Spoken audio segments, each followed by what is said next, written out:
Voici l'ouverture et la première partie de ton récit audio, en français québécois, écrite pour la narration et structurée en montée de tension.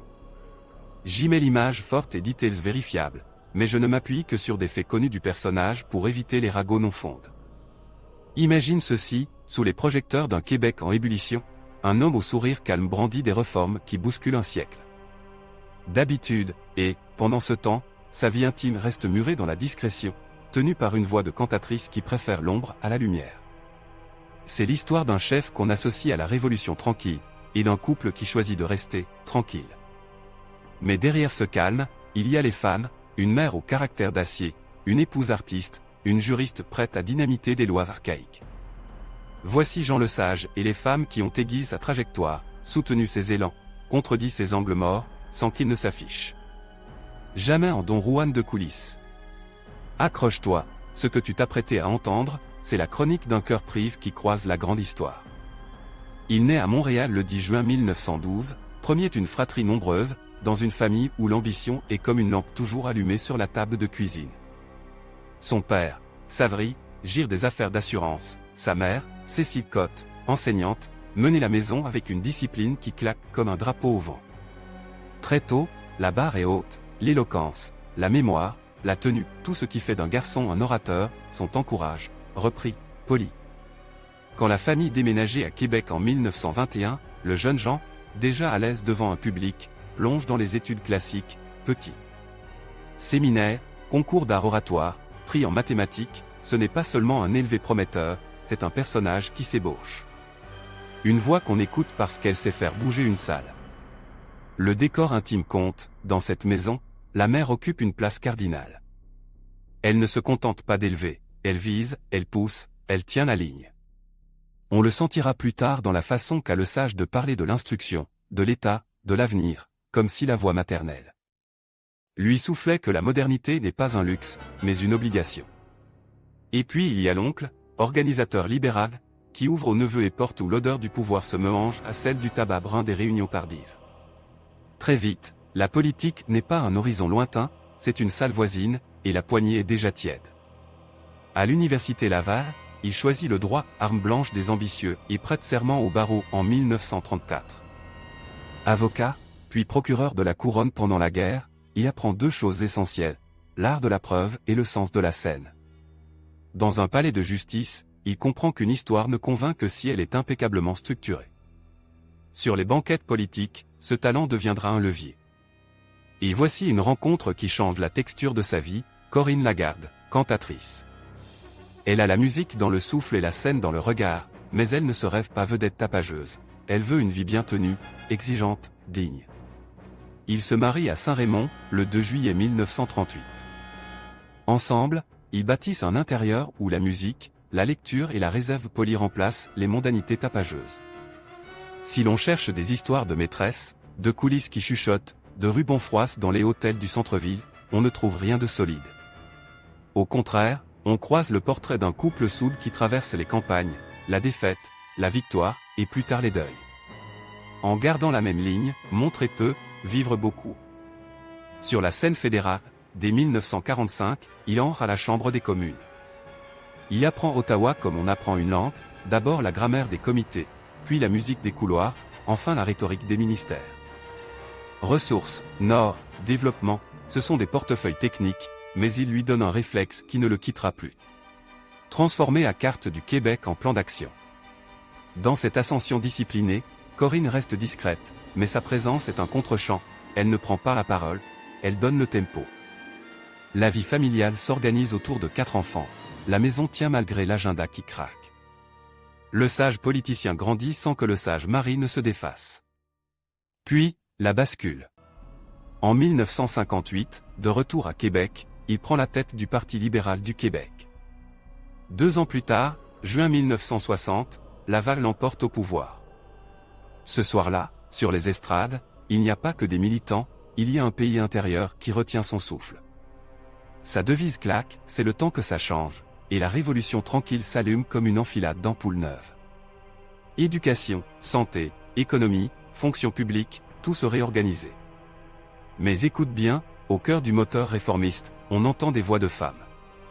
Et là, l'histoire privée croise le public de manière tranchante. Parce que les relations avec les femmes, quand on parle de Jean Lesage, ce ne sont pas des bilans de conquête, ce sont des alliances politiques, morales, intellectuelles. D'abord la figure fondatrice, la mère, institutrice, dont l'exigence aura préparé le futur Premier ministre à regarder l'école non comme un bastion du passe, mais comme un chantier à reprendre de fond en comble.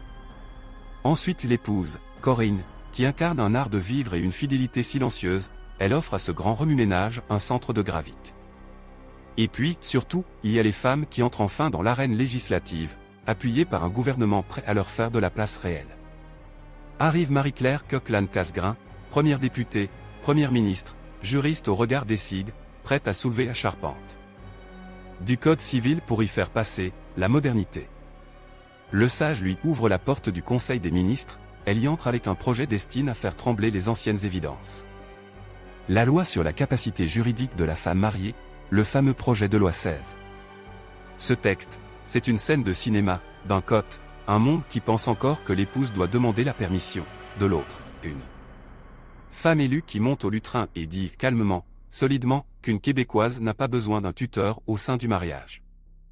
Quand la loi passe en 1964, ce ne sont pas seulement des articles qui changent, ce sont des milliers de vies qui s'ouvrent. Une épouse peut signer un bail, ouvrir un compte, exercer une profession sans l'aval du mari.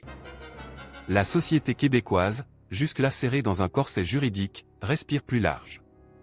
Et au centre de la scène, il y a cette complicité politique, la ministre qui porte le fer, le Premier ministre qui assume le tournant. Voilà, concrètement, à quoi ressemblent les relations de Jean Lesage avec les femmes. L'image est puissante, dans l'hémicycle, le verbe civil, dans les foyers, le tambour domestique qui change de rythme. On entend le son feutre des stylos qui signent désormais au féminin, sans contre-signature. Et pendant que les archives retiennent la date, sur le terrain, les filles regardent leur mère et comprennent que l'horizon s'est reculé de quelques pas. Le gouvernement Lesage a aussi façonné l'appareil d'État, ministère de l'Éducation, Caisse de dépôt, Régie des rentes, mais ce chapitre. Si, celui du droit des femmes mariées, touche à l'os, à la vie quotidienne, au porte-monnaie, à la dignité. Ce n'est pas un supplément d'âme, c'est un changement de squelette. On pourrait croire que, grise par la vitesse des réformes, le chef se serait laissé tenter par les vertiges de la gloire. Mais voilà, la vie sentimentale de Lesage n'alimente pas les colonnes croustillantes. Pas de roman de corridor atteste, pas de scandale documente. Dans un univers politique où, parfois, les confidences s'échappent par les fentes de la boiserie, son nom reste étonnamment absent des feuillets roses.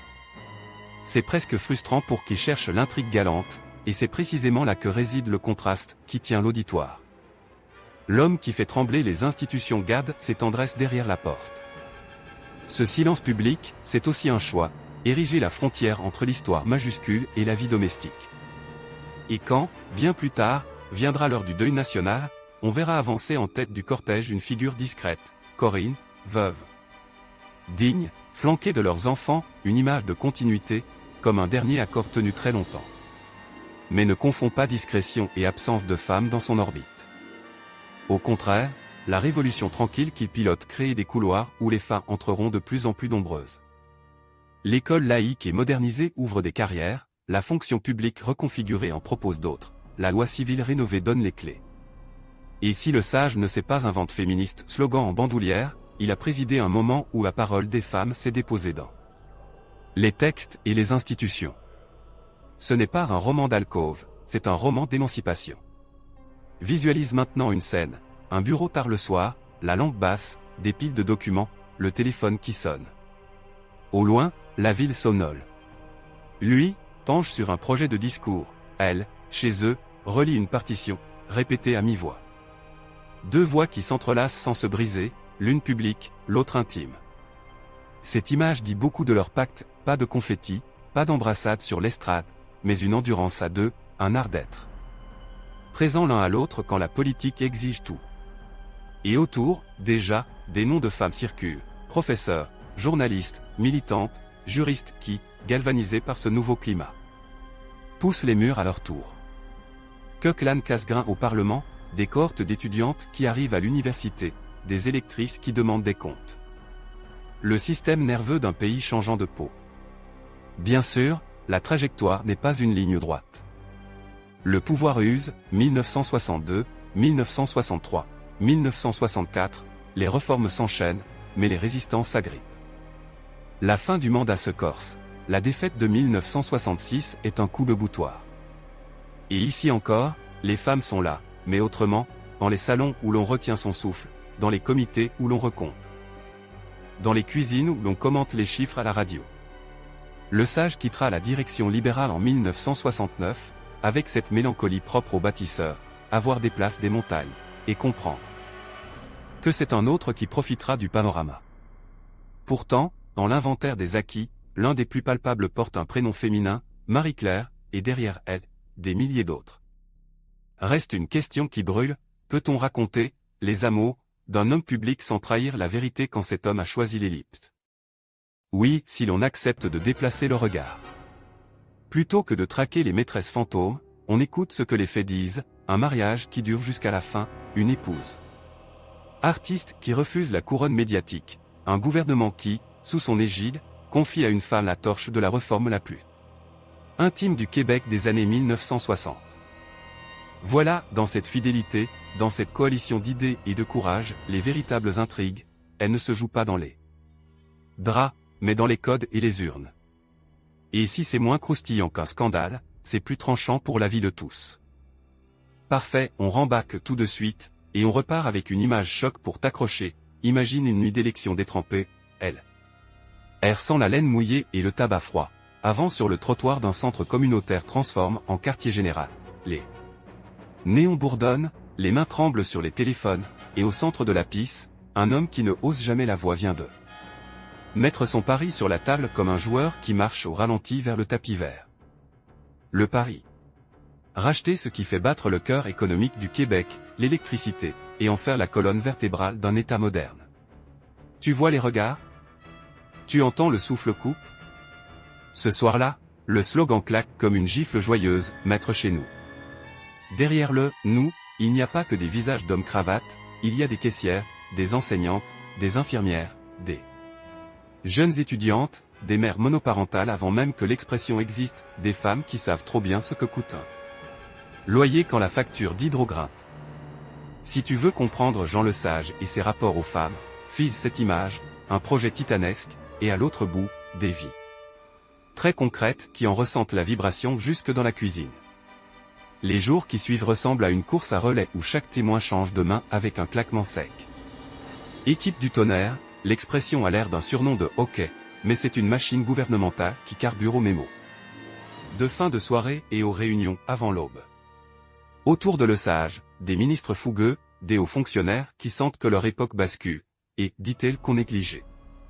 Souvent, des conseillères, des chefs de cabinet adjointes, des secrétaires juridiques. Elles n'apparaissent pas sur les photos officielles, mais elles tiennent les angles, polissent les phrases, chaussent les dossiers. D'un talon supplémentaire pour qu'ils passent la marche de la législation. C'est la fabrique invisible du politique, et les failles y prennent de la place, pas encore la pleine lumière, mais une lumière grandissante. La nationalisation de l'électricité, ça fait des manchettes, mais ça fabrique aussi des archéologies toutes neuves dans les foyers. Prends une scène simple, une travailleuse de textile à Shawinigan, sapée dans une enveloppe brune, la fin du mois qui mord plus fort que d'habitude.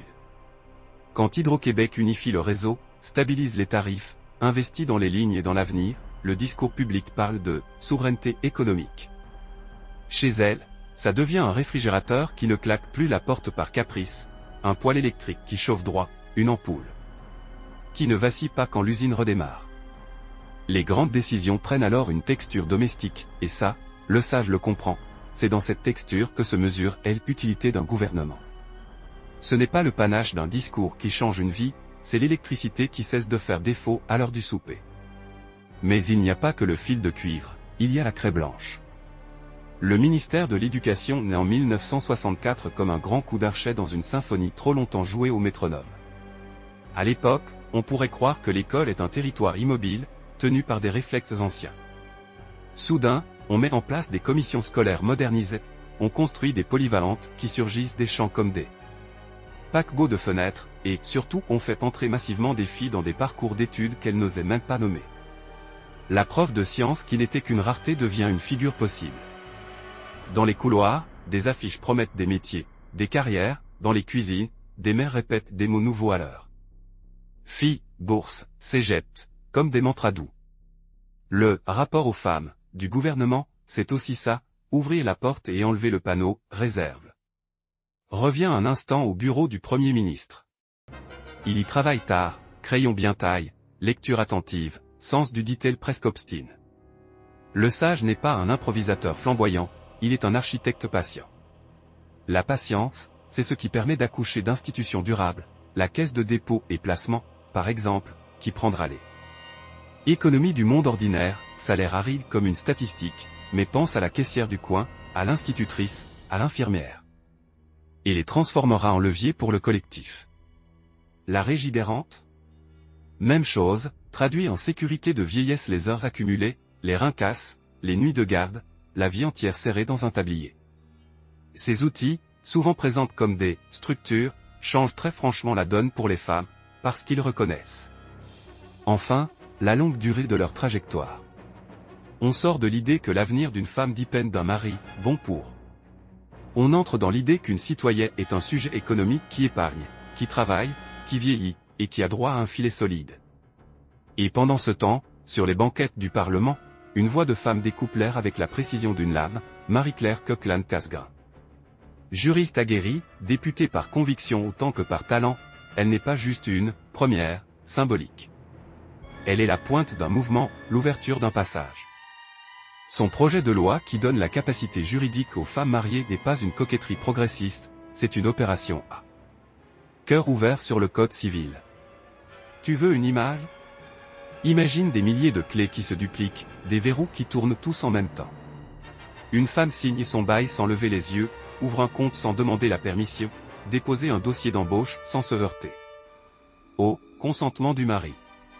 C'est discret dans la rue, c'est bruyant dans l'histoire. Tu te demandes peut-être, et la vie amoureuse, là-dedans ? Il n'y a pas un soupçon, un murmure, une rumeur croustillante. C'est là que le récit heurte un mur et, paradoxalement, prend de la vitesse. Parce que l'absence de scandale nourrit une autre tension, celle de la discipline. Le sage, c'est le contraire d'un théâtre d'alcôve. Pas de maîtresse exhibée dans les salons, pas de rendez-vous en brouille dans les hôtels du centre, pas de rubans oubliés dans une limousine. Plutôt un pacte tacite, la vie privée se vit privée. Son mariage avec Corinne Lagarde, cantatrice de formation, tient la ligne au fil des années. Elle, c'est le contre-champ discret, la présence qui stabilise, la maison qui tient quand l'emploi du temps devient déraisonnable. Ce silence volontaire n'est pas une absence de femme, c'est un style de respect, et c'est, en soi, une déclaration, à une époque où la politique raffole des cocktails et des confidences demi-dites. On aurait tort de croire que tout se fait sans heurts. L'Église regarde d'un sourcil haut, les anciens réseaux défendent leur bastion, certains éditorialistes crient au chambardement. Dans cette friction, on voit surgir des actrices nouvelles, des journalistes qui refusent la petite chronique féminine, pour poser des questions d'angle, des profs qui arrachent des budgets pour des laboratoires, des infirmières qui menacent de faire entendre autrement leur voix quand les conditions ne suivent pas. Et de plus en plus, ces femmes-là ne s'adressent pas seulement à des ministres, elles s'adressent à l'État que le sage est en train de façonner. Elles savent que leur cause n'est pas une faveur, mais une cohérence. C'est probablement la plus grande transformation psychologique de l'époque, la politique quitte les coulisses d'un club ferme. Atterrit dans les cuisines, les salles de profs, les étages d'hôpital. Prend la scène d'un conseil des ministres. Les dossiers s'empilent, nationalisation, scolaire, structure financière, santé. On pourrait croire qu'un gouvernement en silence oublie le ton humain. Mais garde à l'œil le detail, les réformes de santé qui consolident la couverture et préparent l'architecture d'un futur réseau public. N'ont pas été rédigées pour des biographies, elles le sont pour des salles d'attente. Et qui tient souvent ces salles, qui les voit à hauteur d'yeux ? Des femmes, secrétaires médicales, infirmières, préposées. Le sage, discret jusqu'au bout, ne va pas déclamer, au nom des femmes, il agence les parties d'un système pour que la dignité naisse. Pas à tirer la manche du pouvoir. On ne demande plus, on obtient, parce que c'est inscrit au bon endroit. Retour au rythme, ça accélérait, ça fatigue, ça dispute. Les oppositions s'organisent, et le charme des débuts se transforme en usure noble. Dans le fracas, des alliances humaines se grippent, d'autres se soudent.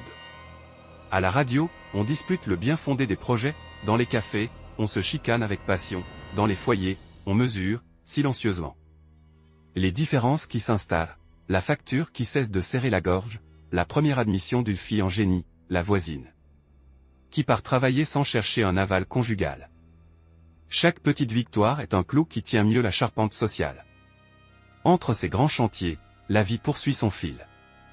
Le sage cultive sa manière, voix posée, œil pour les details, capacité de déléguer des spécialistes. C'est un chef d'orchestre plus qu'un soliste. Et parmi ces solistes, il y a cette même Marie-Claire, encore, qui porte la flamme dans un hémicycle pas toujours tendre, il y a des administratrices qui montent dans la hiérarchie, il y a des universitaires qui prennent un siège dans des commissions où, autrefois, leur présence aurait suscité un sourire condescendant. Le regard masculin se corrige, parfois à contre-cœur, parce que le système lui-même bouge. Voilà l'intrigue, la vraie, une révolution qui n'a pas besoin d'un grand baiser vol dans un corridor pour faire battre le cœur. Elle a besoin d'un texte vote, d'un budget structure, d'une institution qui tient debout. Tu veux du visuel pour ton montage? Imagine les couloirs des nouvelles polyvalentes, casiers métalliques, baskets qui grincent sur le lino, filles en sarrau qui sortent d'un labo de chimie, garçons et filles qui se tutoient devant un tableau d'orientation. Coupe à une salle de tribunal, une avocate plaide, toche bien coupée, voix neutre, citation précise, on imagine la jeune qu'elle a été, encouragée par une prof qui a pris l'essor au milieu des années le sage. Coupe à un comptoir de banque, une femme signe, droit assure, le gérant ne demande pas, et votre mari. Coupe à un salon familial un dimanche soir, bulletin de nouvelles, image d'hydro, d'un ministre qui parle du ministère de l'Éducation. Et une mère qui hausse les épaules avec un sourire fatigue, se disant que, bizarrement, ça fait du bien que les choses changent. Si ton film cherche des moments de tension, câblés sur ces gestes minuscules, ce sont eux, les coups de cymbales. Ce récit n'efface pas les contradictions. Le Québec d'alors te traverse par des courants contraires, la ferveur religieuse et le désir de laïcité, l'attachement au village. Et la fascination de la ville, la prudence économique et l'appétit d'investir. Le sage manœuvre entre tout ça avec un aplomb de juriste. Il sait perdre une manche pour gagner le procès, il accepte de froisser une clientèle si l'équilibre global y gagne. Et quand arrive le moment de reculer, il recule sans détruire. C'est une vertu politique rare, presque silencieuse, qui, là encore, porte des effets très concrets pour les femmes, moins de portes claquées, plus de charnières huilées. Une réforme qui survit à son promoteur, c'est la meilleure preuve qu'elle était nécessaire. Reste la tension dramatique, tout ce mouvement peut-il durer? Tout ce qui grimpe finit par peser. La fin de mandat approche, la fatigue colle, l'opposition trouve ses angles. Et la question intime revient comme un coup de projecteur, comment un couple tient-il sous ce poids? Par l'économie de mots, par la routine tenue serrée, par la musique qui revient comme une prière. On dit que Corinne Lagarde n'a jamais cherché à théâtraliser sa place. Justement, cette absence de théâtre évitait au film de virer au mélodrame. Ce que tu entends dans La Maison Le Sage, c'est la respiration de deux personnes qui, chacune à leur façon, acceptent la charge. Lui, par le devoir, elle, par la tenue. Ça ne s'applaudit pas en conférence de presse, mais ça s'est prouvé, soir après soir, quand le téléphone a enfin cessé de sonner. À partir d'ici, la caméra peut se permettre d'aller plus près des visages, une militante qui rentre d'un congre avec l'espoir rince. Mais intacte, une jeune prof qui fait son premier vrai salaire et qui s'achète un livre cher, juste parce qu'elle le peut, une secrétaire qui découvre que sa fille a été admise en médecine, t'imagines? En médecine. Une veuve qui touche sa rente et respire, un peu. Les politiques publiques sont froides sur papier, sur la peau, elles sont chaudes. Le sage n'a pas besoin de gestes romanesques, il a besoin que ces scènes se multiplient. Et c'est précisément ce qui se passe. Alors, on tient le rythme jusqu'au bord de la rupture, la grande marche des réformes a créé des attentes infinies, et l'horloge politique a sa propre cruauté. 1966 frappe comme un coup sec. Mais avant la chute, arrêtons une dernière image pour cette partie, le Premier ministre qui éteint sa lampe, tard, le dossier sagement referme, le regard sobre de quelqu'un qui sait qu'il n'a pas offert des feux d'artifice, mais des fondations. Au même moment, dans une rue de quartier, une lumière de cuisine s'éteint aussi, une femme s'est tirée, se dit que demain elle signera quelque chose à son nom, sans témoin, sans permission, sans cérémonie. 2 gestes, 2 endroits, une même révolution. Ce n'est pas intrigue sulfureuse qu'on associe parfois aux puissants, c'est plus déstabilisant encore, l'intrigue d'un pays qui se redresse par des mains souvent invisibles, et parmi elles, celle des femmes que la politique de Lesage essaie de considérer comme des figurantes. Prends une grande respiration, ferme les yeux, et imagine un rideau de pluie qui se met à tomber le soir d'une défaite. Ce n'est pas un orage spectaculaire, juste cette pluie obstinée qui s'infiltre partout, dans les bas de pantalon, dans les voix qui tremblent, dans les regards qui évitent la caméra. Les affiches détrempées se décollent des murs, les bénévoles rangent les urnes miniatures, les téléphones cessent de sonner. 1966, l'horloge démocratique claque sec, après des années à pousser le Québec vers l'avant, Jean Lesage encaisse le recul. Et là, juste là, tu entends autre chose que le bruit de la pluie, le bruissement d'un monde intime qui se referme sur lui avec douceur. C'est Corinne qui prend le manteau sur l'épaule de son mari, c'est une main qui serre l'autre dans la voiture, c'est le silence habite. De 2 personnes qui savent qu'on ne gagne pas une vie en gagnant toutes les élections. On repart à la maison. On retire les épinglettes. On éteint la lampe plus tôt qu'à l'habitude. Mais, et c'est là le twist, ce soir-là, dans des milliers de maisons où des femmes ont pris goût à signer leur nom au bas d'un papier. On ne range pas l'idée avec les affiches. On la garde allumée comme une veilleuse. Le lendemain, le Québec se lève sur un air de lendemain de veille. Les journaux font leurs unes, comptent et recomptent, propulsent les analyses, brassent les reproches. Dans les cafés, on s'étriait, on exagérait, on relativise. Chez les Lesage, on revient aux gestes simples, déjeuner tranquille, appel aux proches, agenda qui se vide d'un coup. La politique a cette violence-là, elle t'arrache l'oreille pendant des années, puis elle se tait soudain, te laissant avec le bourdonnement de ton propre sang. Et pourtant, il n'y a pas de colère tonitruante. Il y a chez Lesage cette manière de juriste, poser calmement les faits, respirer, penser à la suite.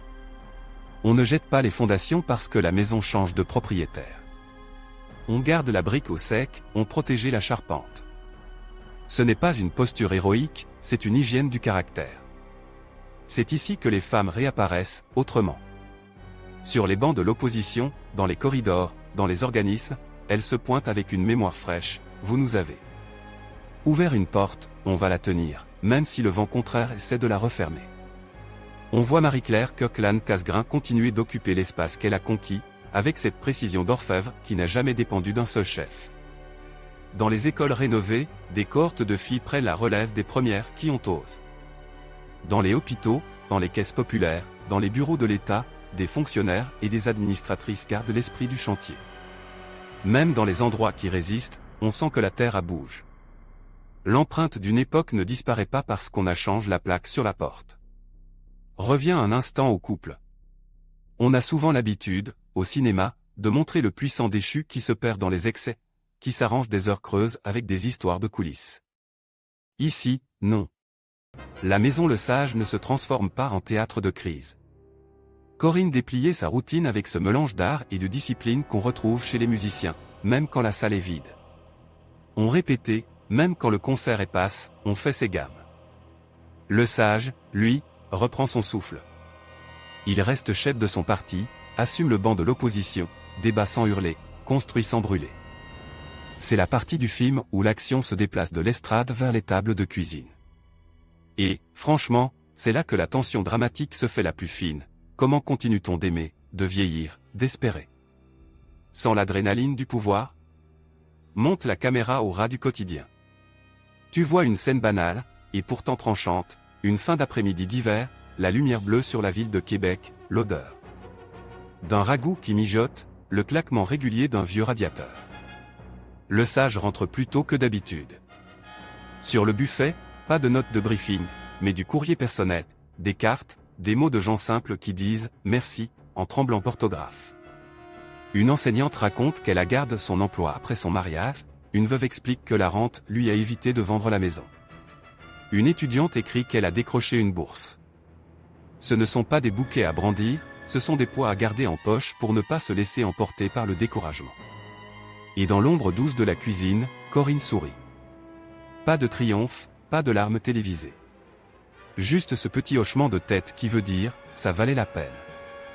Mais la politique n'est jamais un long fleuve tranquille, même quand on n'est plus au gouvernail. Sur les banquettes adverses, on discute, on déconstruit, on reconstruit.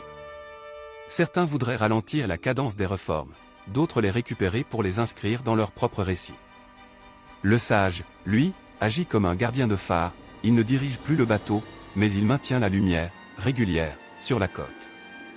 Il réplique aux révisions intempestives, protéger ce qui mérite de durer, laisse tomber ce qui ne tenait pas bien. C'est une forme d'amour aussi, pas l'amour spectaculaire qui envoie des bouquets d'un balcon, mais l'amour patient de celui qui veille. À ce que ce qui fut plante survive aux premières tempêtes. Pendant ce temps, dans la société, les femmes continuent de reconfigurer le terrain. On en voit plus dans les médias, plus dans les professions libérales, plus dans les syndicats. Les débats sur la langue, sur la place du Québec dans le Canada, sur l'économie, sur la culture, prennent des voix qui ne sont plus uniquement masculines. Dans les amphis d'université, des professeurs tiennent la salle, dans les cabinets d'avocats, des jeunes femmes prennent la parole. Devant des juges qui s'ajustent, dans les conseils d'administration, une ou deux chaises se libèrent enfin pour autre chose que la décoration. Tout ça n'arrive pas par magie. Ça arrive parce que les portes ont été descellées quelques années plus tôt, et que les charnières ont été huilées. Le sage ne parade pas en disant « c'est grâce à moi », il sait que l'histoire n'appartient jamais à un seul homme. Mais il reconnaît ce qu'il voit, des trajectoires féminines qui cessent d'être des exceptions pour devenir des évidences. Côte-cœur, la rumeur, qui déteste le vide, essaie parfois de s'inventer du croustillant. Un dîner par-ci, une conversation prolongée par-là, un visage croise sur une photo et interprète au-delà du raisonnable. Mais rien n'accroche. La biographie ne se prête pas à la romance clandestine, et ce n'est pas parce qu'on a mal cherche, c'est parce que la vie est ainsi. Faite, droite, tenue, discrète. Cette absence de scandale aura l'air plate à ceux qui aiment le bruit, mais elle donne au récit quelque chose de plus déstabilisant, la force d'un pacte. Ce pacte, c'est de tenir la maison comme on tient une note juste, sans vibrato inutile, avec l'oreille fine. Et puis, il y a la grande scène que tout politicien redoute et que tous devront jouer un jour, la passation. Elle ne se fait pas en un soir, elle se dépliait sur des mois, sur des années. La mémoire publique s'use, les nouvelles préoccupations mangent l'espace, d'autres visages prennent la lumière, d'autres slogans accrochent au poteau. Ici, la tentation de l'amertume guette. Mais le sage, fidèle à sa manière, garde la posture d'un naine. Il côtoie des plus jeunes, les encourage parfois, les recadre quand il le faut. Autour, les femmes qui en profitent des ouvertures de son époque ne demandent pas la permission pour aller plus loin, elles y vont. Elles prennent le micro, elles signent les chèques, elles écrivent les programmes, elles s'installent dans les débats. La société, c'est ça, des couches qui se superposent, pas des pages qu'on arrache. Dans les années qui suivent, la vie publique de Le Sage s'allégeait graduellement, mais sa présence symbolique reste lourde de sens. Un discours ici, un hommage là, une invitation qu'on honore parce que le respect n'est pas une monnaie qui se dévalue vite. Les photographies changent, moins de tribunes enflammées, plus de poignées de main, de sourires sobres, de regards un peu voiles. On devine la fatigue qui s'installe, on devine, aussi, cette paix simple qu'on trouve rarement sous les projecteurs. Le soir, à la maison, la musique reprend ses droits. Corinne, toujours précise, toujours douce, garde pour eux l'espace où l'on se parle bas, où l'on se raconte ce qu'on n'a pas pu dire sur une estrade. Dans ce duo, il y a, au fond, la meilleure réponse à la question, et ses intrigues amoureuses. L'intrigue est d'aimer longtemps, sans spectacle. Pour ton montage, tu peux tricoter une suite d'images qui frappent, un corridor d'Assemblée nationale vide après un débat, les voix qui résonnent encore un peu, une pile de lois reliées, pas très photogénique, mais lourde comme des briques, un plan lent sur des fans à un guichet qui signe, patiente et sûre, un plan rapide sur une classe de cégep, un lundi matin d'octobre, ou une prof lève la voix et où personne ne s'étonnait qu'elle soit là. Entre ces plans, glissent des archives, le visage de Le Sage qui écoute plus qu'il ne parle, les sourcils un peu fronces, l'air de quelqu'un qui pèse ses mots.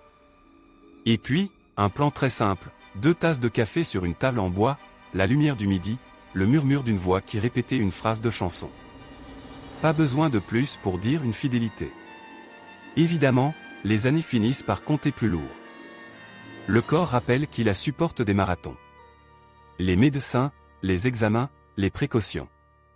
La vie politique devient souvenir officiel, la vie personnelle s'épaissit de routines protectrices. Les fils, les filles, les enfants devenus adultes, entourent, s'inquiètent, rient parfois des mêmes blagues de famille. Les repas s'emplissent d'anecdotes qu'on a déjà racontées 20 fois, mais qu'on raconte encore parce qu'elles tiennent la mémoire droite. Et Corinne, toujours là, toujours au même poste, ce pote qui n'a pas de titre mais qui tient une maison debout. On s'imagine souvent que le pouvoir se montre dans les éclats. La vérité, c'est qu'il se mesure aussi dans le soin, dans ces petites choses qu'on règle avant que ça devienne des gros problèmes. Dans ce soin, il y a un amour qui ne se met pas en scène. Quand vient la nouvelle qu'on redoutait, elle arrive comme arrivent ces nouvelles-là, en coupant l'air. Les jours suivants sont un mélange curieux de protocole et d'affection brute. Les drapeaux à mi-mat, les livres de condoléances, les filets de voix qui se cassent en racontant une rencontre trop brève, un conseil. Donne dans un corridor, une poignée de main qui avait semblé importante ce jour-là. Les caméras adorent les grands adieux, elles filment les cortèges, les uniformes, les saluts. Mais regarde bien entre les plans, tu vois des visages de femmes, beaucoup, de tout edges. Une ancienne ministre qui serre la mâchoire pour ne pas pleurer à la télévision. Une prof à la retraite qui apporte un bouquet bon marche et qui s'avance comme on s'excuse. Une jeune avocate qui n'a connu le sage que dans les livres, mais qui tient quand même à dire merci. Ce « merci » là n'a rien d'abstrait. Il dit « tu nous as laissé plus de place que tu n'en as pris ». Et pour Corinne, il y a cette marche lente, digne, qui te frappe plus fort que n'importe quelle phrase. Ce n'est pas le moment de se repasser un roman d'alcôve, c'est le moment où l'on comprend que la plus grande intrigue de leur vie, c'était la constance. Dans l'ombre des grands gestes, elle a entretenu le feu. Dans le vacarme des années fortes, elle a offert une acoustique où la voix de son mari pouvait rester juste. Dans les jours ternes, elle a gardé la maison vivante. Rien de spectaculaire, tout d'essentiel. Si tu dois garder une image pour clore ton segment sur la vie intime, prends celle-là, des mains jointes, pas pour la photo, pour la route. Après les hommages, la vie continue parce que c'est la seule chose qu'elle sait faire. Les institutions, elles, gardent des traces, des lois encore en vigueur, des ministères qui travaillent, des régimes qui paient. Des écoles qui enseignent, des réseaux qui alimentent. On pourrait faire la liste en bullet points, on préfère, ici, la musique de fond, un pays qui respire un peu plus droit. Et dans ce souffle, on entend distinctement la place que les femmes occupent désormais, non pas comme exception, mais comme norme. Il n'y aura plus de retour au « avant » complet. Même si on tire sur le fil, la trame ne revient pas au motif d'origine. C'est ça, un héritage, pas une statue, un changement de gravite. Maintenant, prends du recul sur l'ensemble de ton récit. Le public est venu chercher des intrigues, des titres chocs, des amours cachés. Tu leur as offert un autre vertige, l'idée qu'un homme peut traverser le pouvoir sans l'offrir en pâture à sa vie intime, qu'un couple peut tenir sans femme médiatique, que la séduction la plus durable, c'est celle des institutions qui rendent la vie plus grande. Et quand on prononce Jean le Sage et les femmes, on n'aligne pas des prénoms secrets, on entend un cœur, la mère exigeante qui a mis la barre haute, l'épouse musicienne qui a gardé le tempo, la ministre qui a transformé le droit, et derrière elle, des milliers de femmes qui ont qu'à la nouvelle mesure dans leur quotidien. C'est peut-être moins croustillant qu'un scandale, c'est certainement plus nourrissant. Pour boucler ta troisième partie avec un élan visuel, imagine une dernière séquence, une pile de cahiers d'école use, une lampe de cuisine allumée avant l'aube, une carte d'assurance sociale neuve, un livret de banque au nom d'une femme, un billet d'autobus, un dictionnaire à notes, un sac d'épicerie pose sur un comptoir, un chèque de rente plié en deux, la page d'un code civil ouverte. Un article qu'on ne lit plus avec rage mais avec calme. Coupe ensuite à une scène intime, un vieux tourne-disque qui grésille, une chanson que Corinne aimait, un regard par la fenêtre. Pas de mot final. Juste la sensation d'un cercle qui se referme sans bruit, comme une porte bien ajustée. Voilà, c'est ça, la vraie montée de tension et son relâchement, pas l'éclat d'un adultère invente, mais la tenue d'une œuvre collective. Qui dépasse ceux qui l'ont commencé. Et au centre, un homme qui aura su aimer sa femme sans cabotinage, aimer son pays sans possession, aimer la réforme sans théâtre. Dans un monde où tout doit se voir, il a préféré ce qui dure. Prends ça comme un dernier électrochoc doux amer pour ouvrir la suite, imagine un musée silencieux, après la fermeture. Les gardiens ont fait leur ronde, les lumières sont basses, les cadres respirent tout seuls.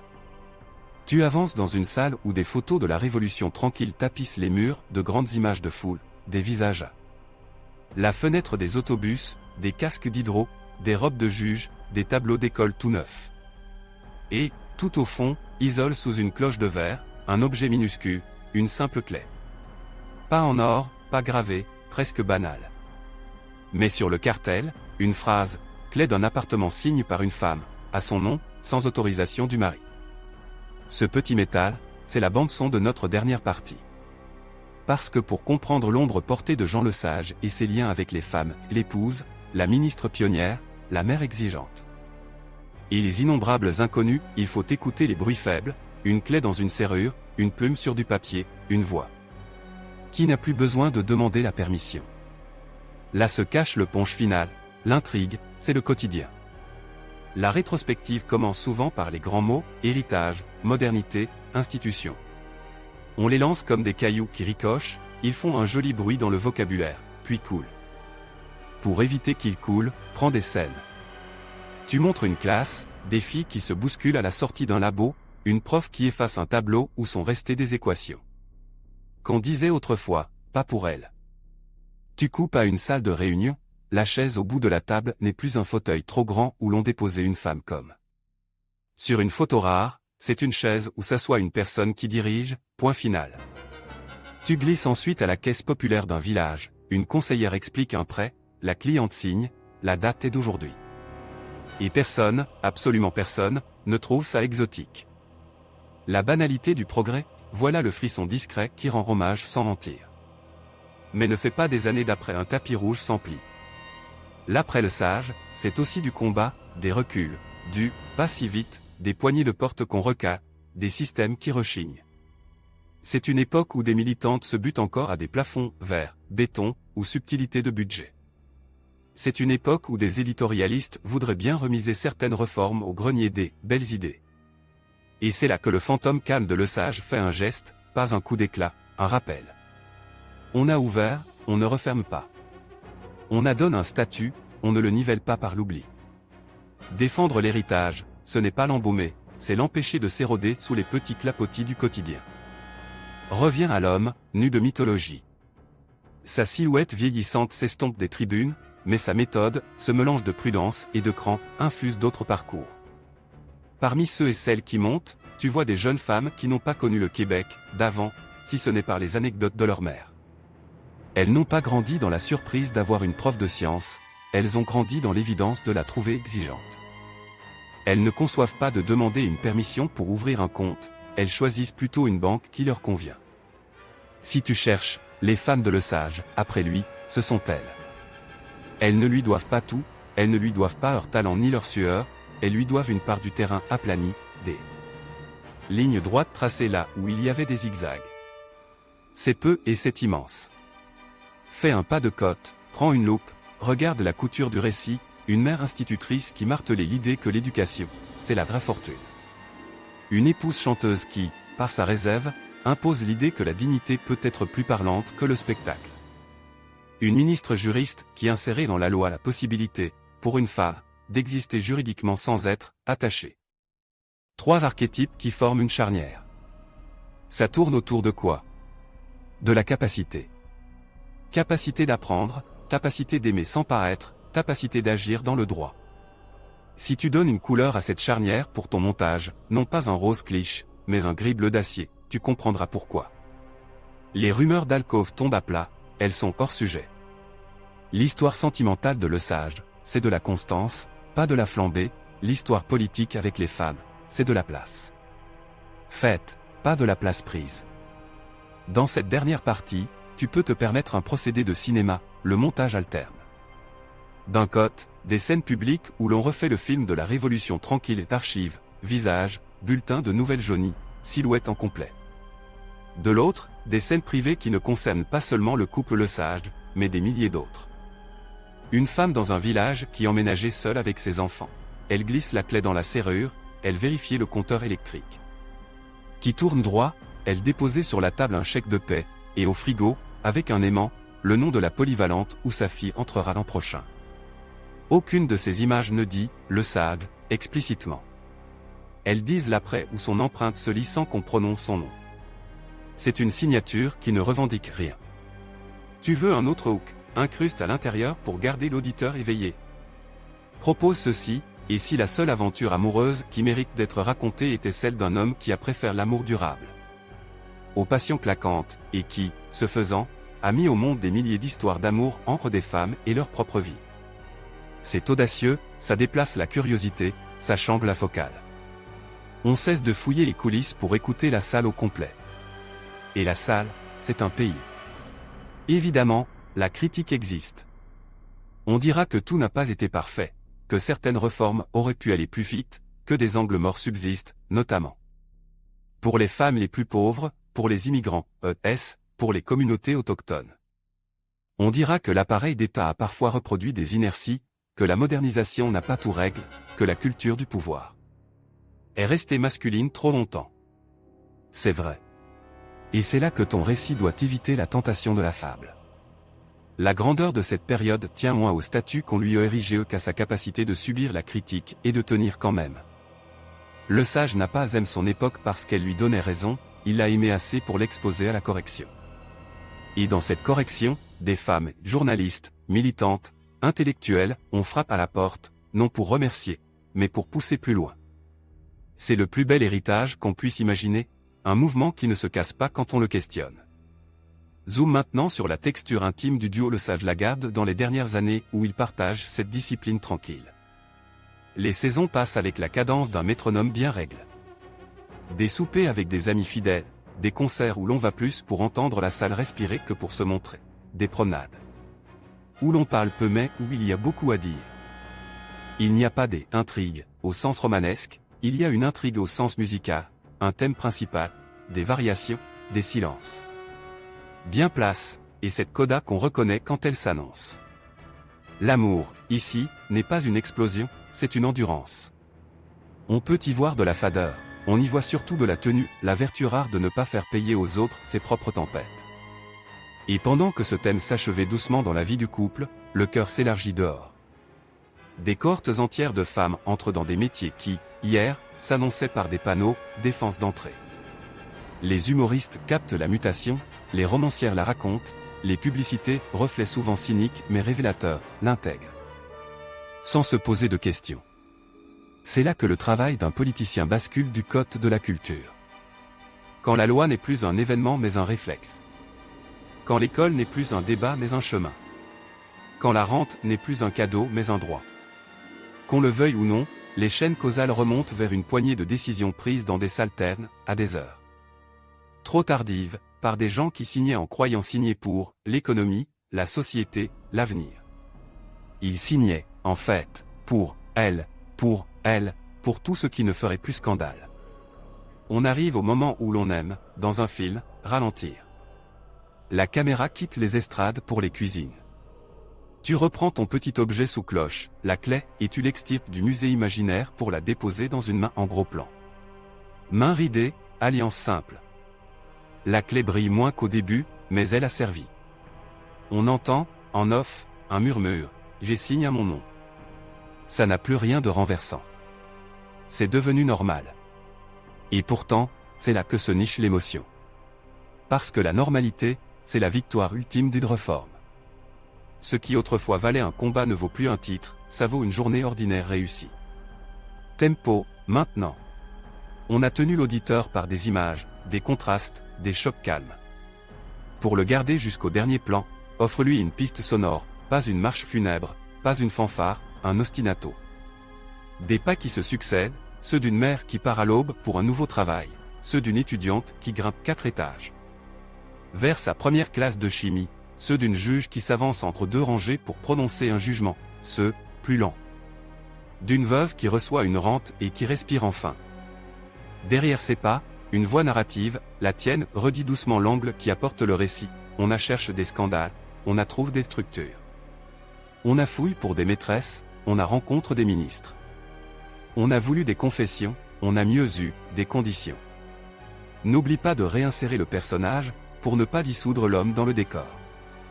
Jean Lesage n'est ni un saint, ni un mythe, ni un slogan.